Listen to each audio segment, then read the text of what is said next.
1 de João, capítulo 2, verso 3 ao verso 6. Meus irmãos, assim diz a palavra do Senhor.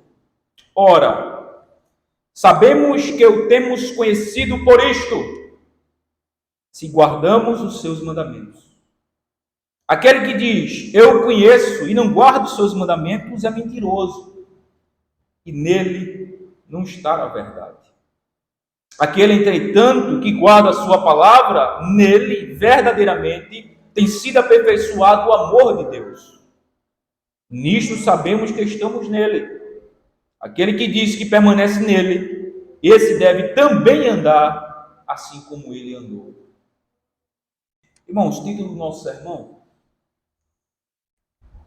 obediência.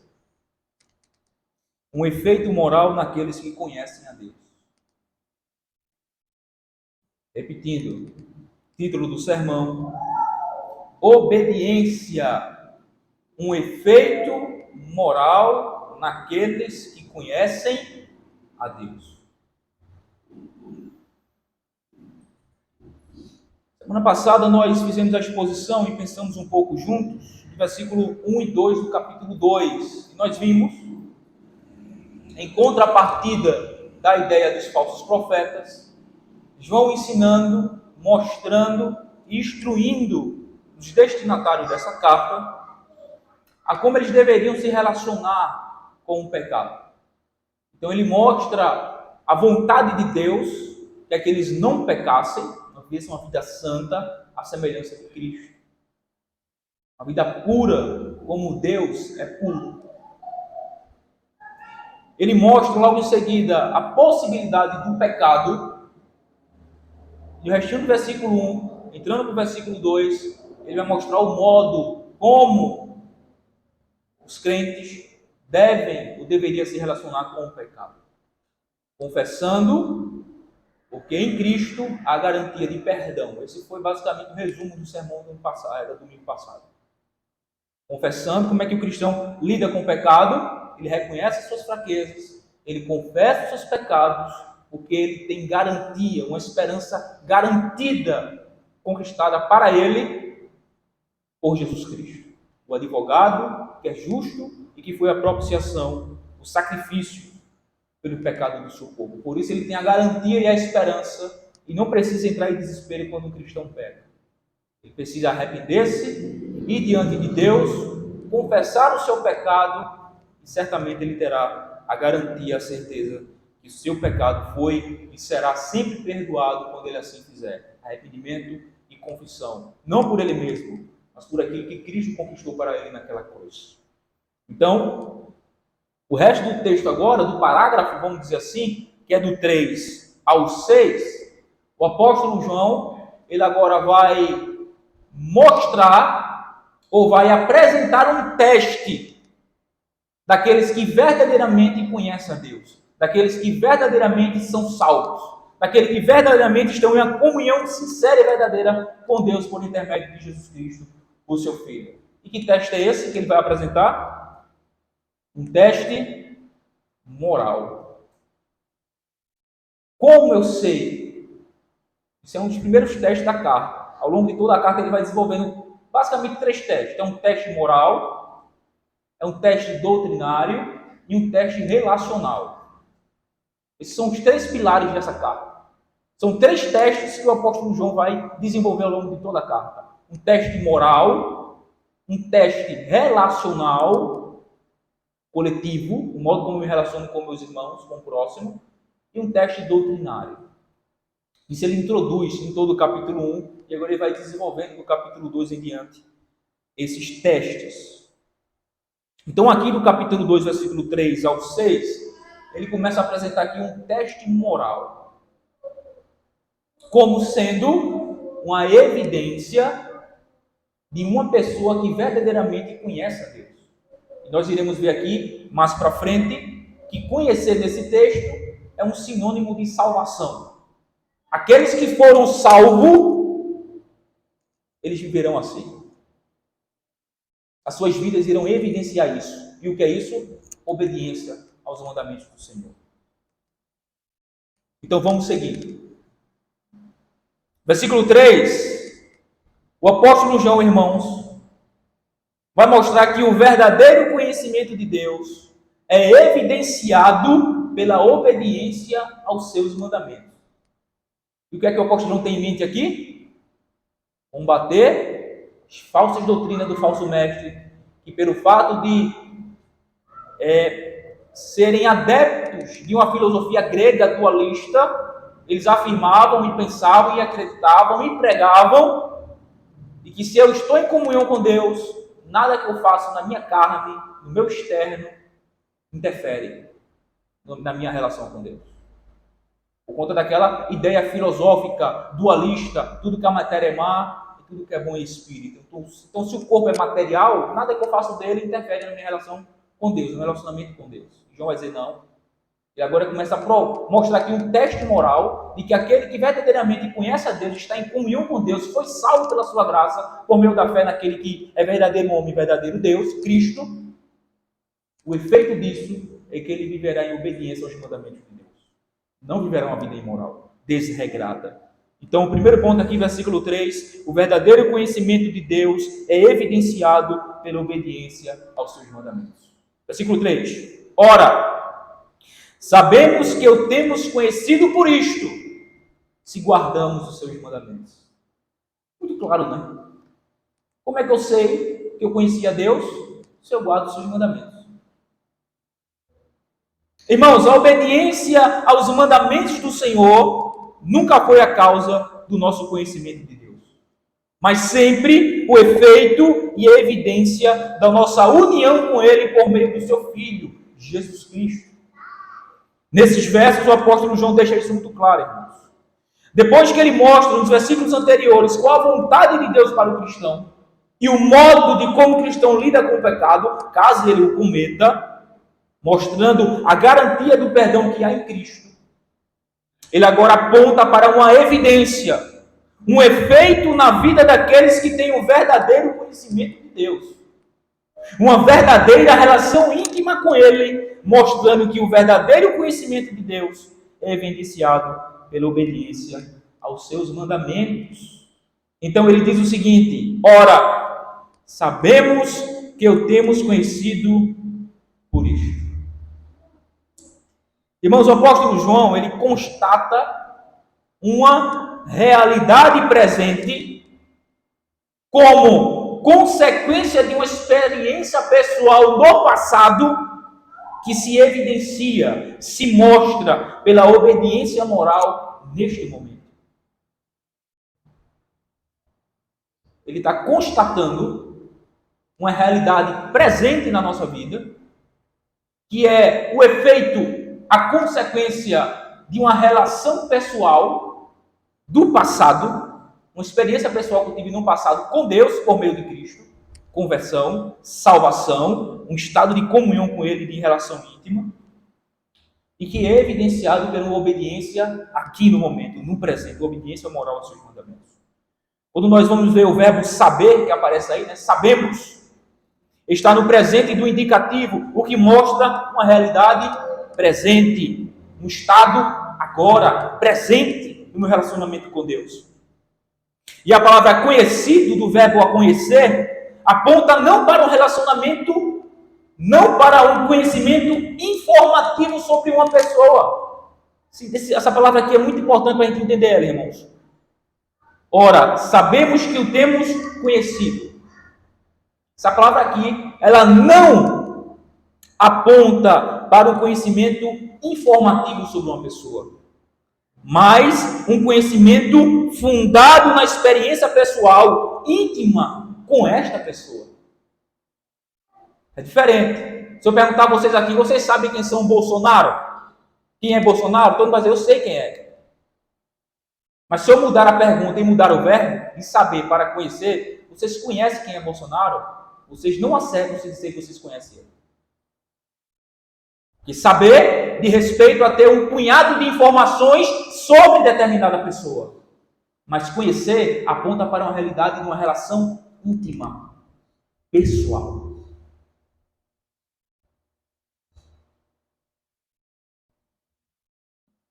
Eu sei quem é qualquer pessoa aí no mundo, mas eu conheço a minha esposa. Eu não sei apenas quem é minha esposa, eu conheço ela. Por quê? Porque eu estou numa relação íntima, estreita, pessoal, experimental com a minha esposa, por isso que eu o conheço, a conheço. É diferente de eu dizer quem é. Vamos pensar, Pastor Edson, um exemplo. Eu sei quem é o Pastor Edson, só que eu não o conheço intimamente, pessoalmente, experiencialmente. Então, quando Paulo está falando aqui, usando a palavra conhecer, o verbo conhecer, ele não está apontando para um conhecimento informativo sobre Deus que eu tenho, mas para um relacionamento íntimo, pessoal e experimental com Ele. Então, o verbo conhecer, ele está conjugado no perfeito do indicativo. Você sabe muito bem na gramática que o perfeito é um passado, algo que foi feito que não necessita mais ser repetido. É uma obra completada. Ou seja, conhecer aqui significa salvação, comunhão com Deus, união mística com Deus por meio da fé no seu Filho Jesus Cristo. Então, João está falando de salvação.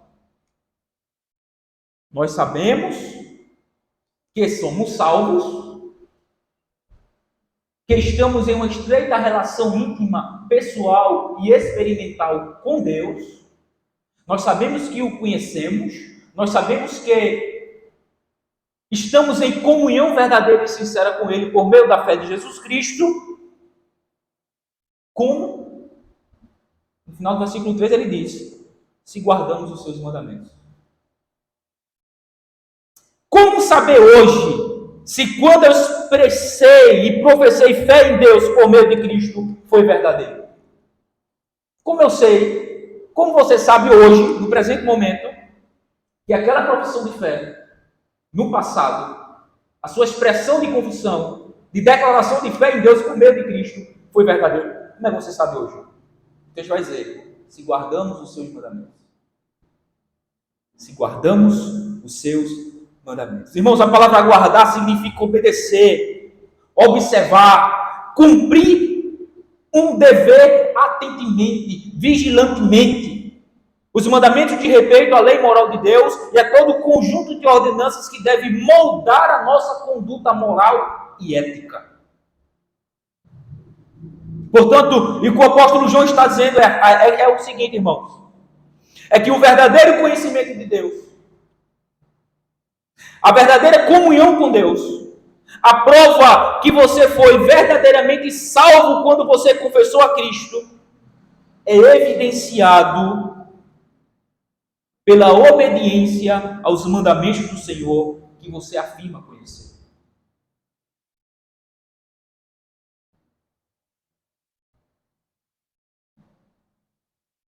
Vou repetir: o verdadeiro conhecimento de Deus, a verdadeira comunhão com Deus, a prova que você foi verdadeiramente salvo quando confessou a Cristo, é evidenciado pela obediência aos mandamentos do Senhor que você confessa conhecer.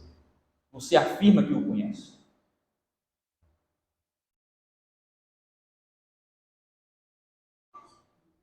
E antes que alguém diga, se é assim, então ninguém conhece a Deus, porque ninguém é perfeitamente obediente. Mas a resposta para isso é o seguinte: não, meu irmão. João não está dizendo que o conhecimento de Deus se dá pela obediência aos mandamentos. Nem tampouco que a salvação se dá por perfeição moral. Não é por obras. Antes, ele está dizendo que aquele que conhece a Deus, entrando numa verdadeira comunhão com Ele por meio de uma verdadeira experiência pessoal com Cristo, estes desejam, anelam, suplicam a Deus, lutam e se esforçam para obedecer a Deus e submeter-se à sua vontade como expressão do seu amor e a sua gratidão a Ele. João não está falando aqui de salvação por obras. Ele está apontando para uma perfeição moral em obediência perfeita aos mandamentos de Deus. Mas ele está demonstrando, é como se ele estivesse trazendo para fora o coração do verdadeiro crente. O verdadeiro crente, aquele que conhece a Deus, aquele que está em uma relação íntima com o Senhor, aquele que verdadeiramente foi alcançado pela sua graça salvadora, teve seu coração regenerado, salvo, mudado, transformado, ele agora deseja, ele anela, ele suplica a Deus, ele luta, ele se esforça para obedecer a Deus, não para ser salvo, mas porque foi salvo, e agora deseja expressar o seu amor e a sua gratidão a Ele através da sua obediência. Esse foi o primeiro ponto. Mas, João continua. Não obedecer os mandamentos do Senhor revela uma falsa profissão de fé. Vou repetir para a gente ir para o segundo ponto. Não obedecer os mandamentos do Senhor revela, aponta, indica, se mostra uma falsa profissão de fé. Versículo 4.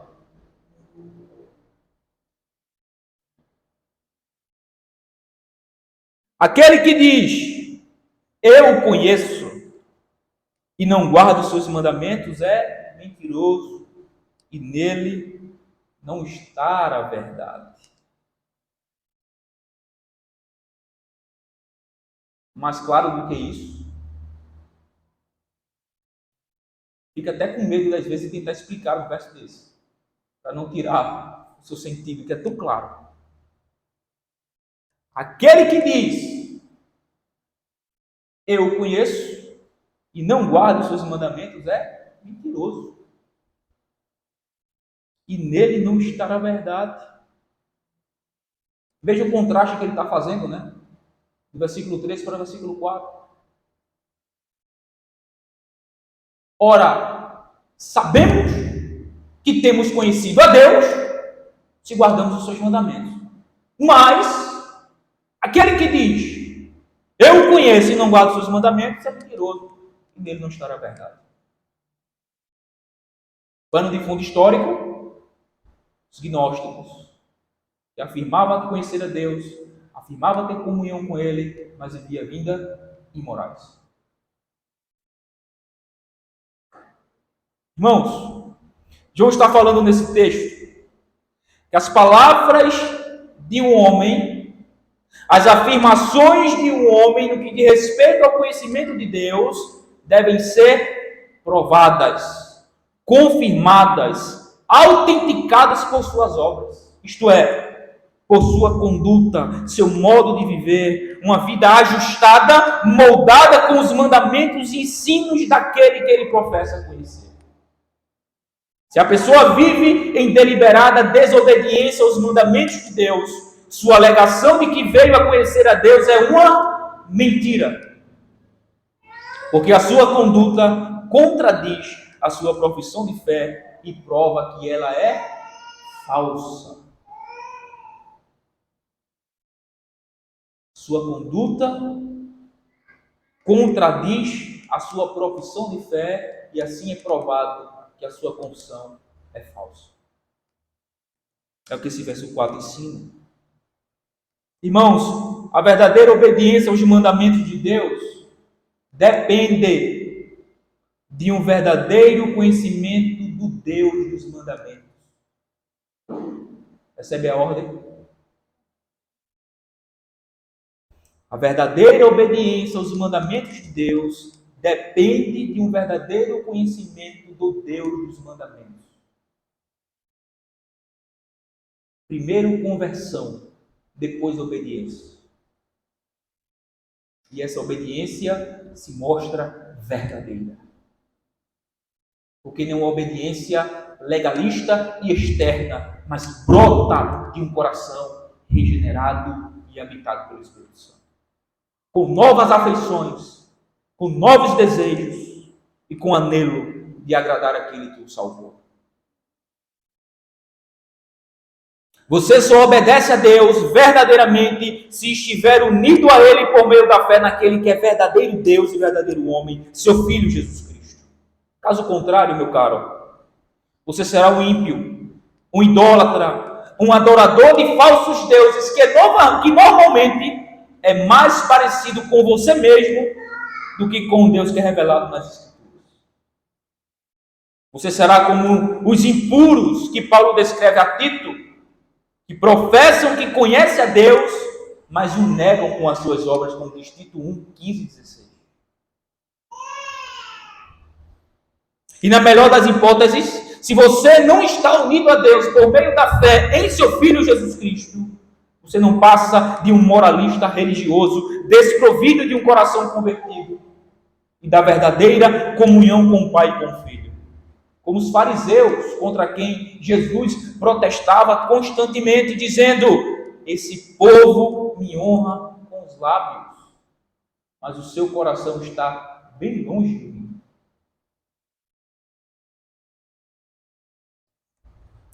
E aí vem mais uma conjunção adversativa. Todavia, e vamos para o terceiro ponto.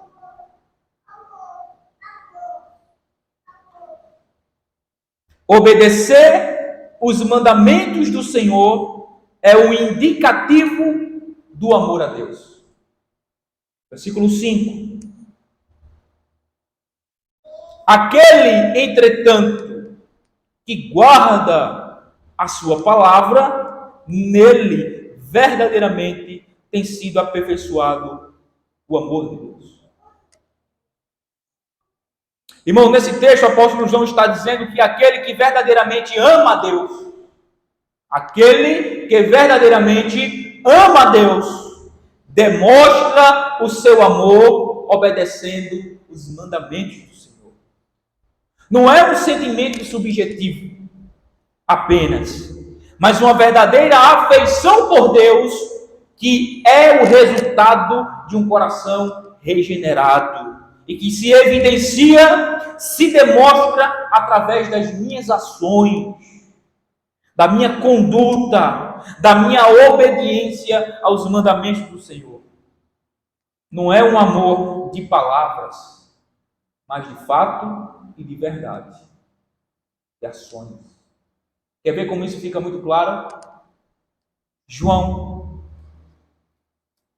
de acompanhar, Evangelho segundo João, capítulo 14, vai demonstrar isso muito claro. Que aquele que ama a Deus, demonstra o seu amor a Deus através da obediência aos seus mandamentos.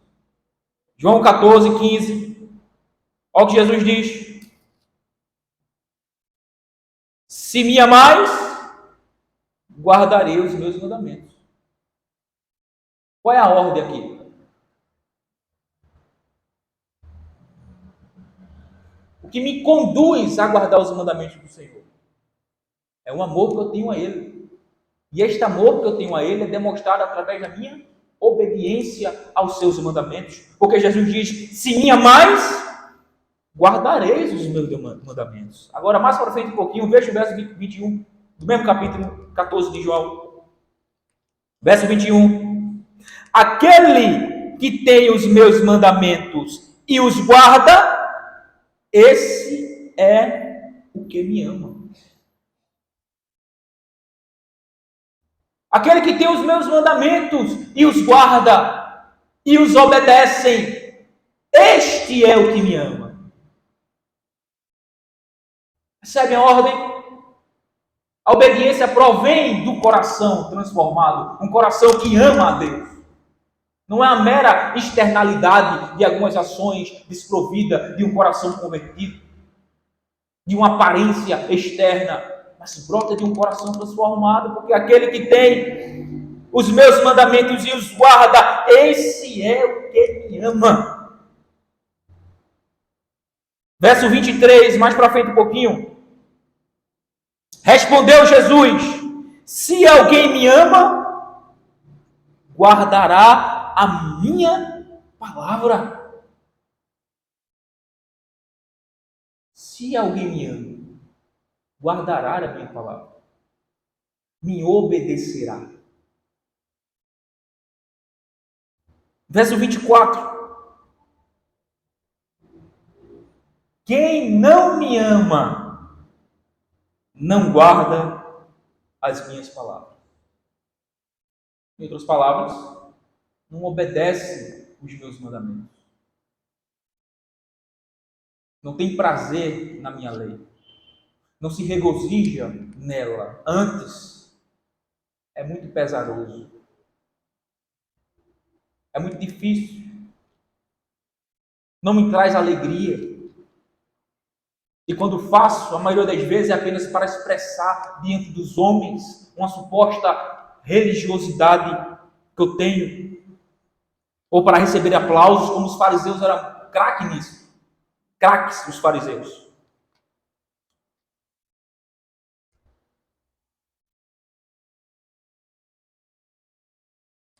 Obedecer os mandamentos do Senhor é um indicativo do meu amor a Ele. Eu demonstro que amo a Deus obedecendo os seus mandamentos. Porque aquele que me ama, diz Jesus, este guarda os mandamentos. Porém, aquele que não me ama, não guarda, não obedece, não tem prazer, não se regozija nos meus mandamentos. Portanto, é a conclusão do pensamento de João nesse parágrafo. Finalzinho do versículo 5 e o versículo 6. Portanto, a conclusão do raciocínio dele, né? É dever de todo aquele que afirma conhecer a Deus viver como Cristo viveu. Nisto sabemos que estamos nele. Aquele que diz que permanece nele, esse deve também andar assim como ele andou. Ele aqui é Cristo. Andar aqui é um modo de vida, um estilo de vida, um modo de viver, em que vivo a semelhança daquele que digo que estou nele, daquele que digo que o conheço, daquele que afirmo que tive uma experiência pessoal de conversão e de salvação pela fé no Filho de Deus. Se eu afirmo isso, se eu digo isso, eu devo viver como Cristo viveu. Como é que Cristo viveu? Irrepreensivelmente, piedosamente, de forma santa, de forma justa, de forma honesta, de forma verdadeira. Mais uma vez, quero vos lembrar, não é perfeição moral que João está falando, mas uma disposição correta, uma motivação correta, afeições que me conduzirá a viver para a glória de Deus e para o agrado dele. Eu terei prazer nisso. Podemos ilustrar mais ou menos assim. Normalmente crianças, quando pequena, né, a gente pergunta a ela: quando você crescer, quer ser o quê? Eu quero ser igual ao meu pai. Ou então quando o pai está fazendo alguma atividade em casa, está lá a criancinha, querendo imitá-lo em seus afazeres, em seus trabalhos, em suas atividades. É como mais ou menos um pai que está com 2 baldes pesados de água, andando sobre a neve, e um filho vem atrás com 2 baldes também pesados de água, tentando pisar nas mesmas pisaduras que o seu sapato, a sua bota deixa na neve. Só que ele faz isso de forma como? Cambaleando. A água cai, ele levanta, ele cai, ele se mela, mas ele está tentando imitar o seu pai. Se alguém olhar para aquela criança, ele vai dizer: olha para aquela criança, que coisa bonita. Ele quer ser igualzinho ao seu pai, até no seu modo de viver, até no seu trabalho, até no seu andar, de modo que ele está tentando pisar no mesmo passo dos seus pais, ainda que com muita fragilidade e com muita dificuldade. O que João está dizendo aqui? Aquele que diz que permanece nele, esse também deve andar assim como ele andou. Aquele que diz que o conhece, esse deve obedecer os seus mandamentos. Isso evidenciará que estou nele e ele em mim, pela fé. Conclusão. Irmãos, não é um policial verdadeiro aquele que, travestido com sua farda, rouba, mata e trafica.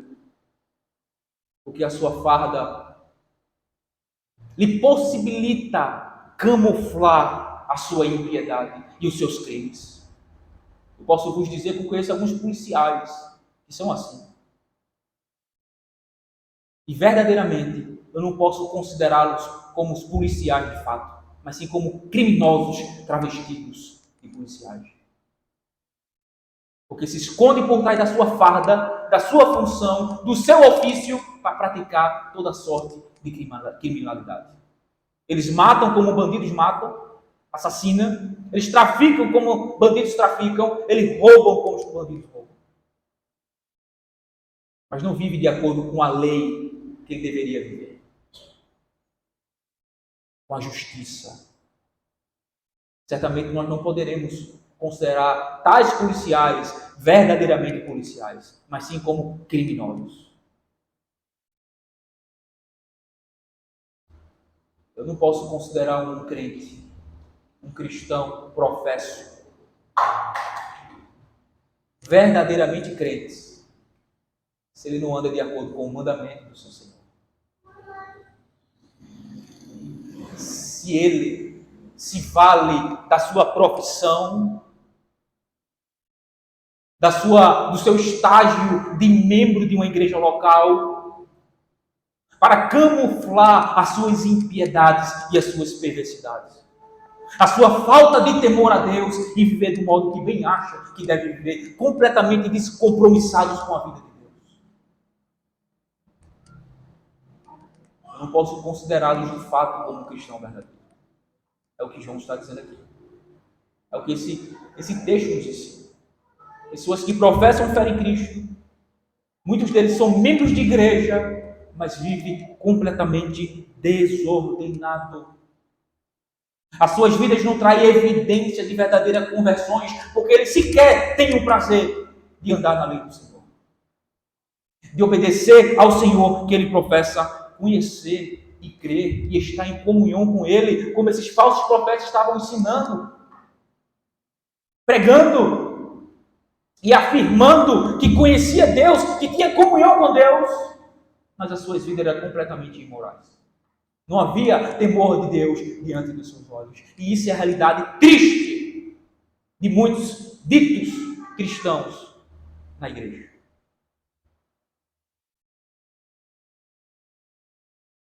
Confessam e afirmam que conhecem a Deus, que está em comunhão com Deus, que um dia foram salvos e tiveram a sua experiência pessoal com Cristo de salvação, mas as suas vidas diz completamente ao contrário daquilo que eles anunciam. É como policiais, é como, na verdade, criminosos travestidos de policiais. São ímpios travestidos de crentes, porque as suas vidas não traem a mínima evidência de um compromisso real com Deus por meio da fé em Jesus Cristo. Pois aquele